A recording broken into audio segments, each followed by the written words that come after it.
Hello বন্ধুরা, টালি food lover পক্ষ থেকে আপনাকে জানাই অনেক অনেক ধন্যবাদ। আর আপনি যদি হয়ে থাকেন আমার চ্যানেলের প্রথম দর্শক, তাহলে আমার চ্যানেলটাকে অবশ্যই সাবস্ক্রাইব করে রাখবেন, যাতে এরকম ভিডিও আপনাকে আরও উপহার দিতে পারি।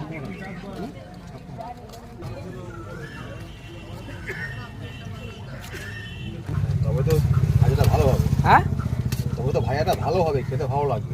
এখন আপনি একটু ভাজবেন আবার? হ্যাঁ, ও আচ্ছা, ওটা ওটাই চপ ঠান্ডা হয়ে গেছে। আপনাদের একটা ভেজ, একটা ভেজ আর একটা চিংড়ি। একটা চিংড়ি। ভালো বলতে যে গেলে তো বললাম ভেজটাকে তো খেয়ে দেখেন।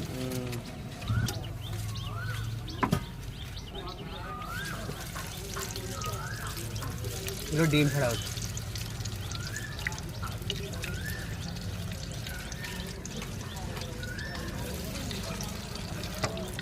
তুই মনে হয় তো ভুলে গেছিস মনে হচ্ছে। খুব সফট হয়েছে বাবা, ওটা নরম হয়েছে।